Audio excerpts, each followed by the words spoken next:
பாரசீக சாம்ராஜ்யத்தோட சுல்தான் எவ்வளவு பெரிய பிரச்சனை வந்தாலும் தன்னோட பலமான படைகள் கிட்ட கூட சொல்லாம ஒருத்தங்கிட்ட தான் சொல்லுவான். மெக்கானிக் கிட்ட ஸ்பேனரு ரெஞ்சு இதெல்லாம் கொடுத்தா கைட்டுவான். கண்ணை கொடுத்தா என்னடா கைட்டுவான்? ஒரு என்ட்ரி போடணும். சுல்தானுக்கு தேவையான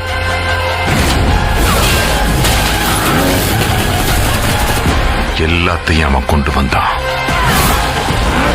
தேவையில்லாத எல்லாத்தையும் வம்சம் செஞ்சிருவான். அவன் பேரு கான்சார் நிறைய பேரோட கதையை மாத்திருக்கு.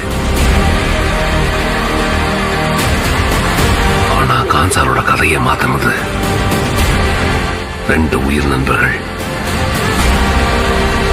பரம விரோதியா மாறினதுனால.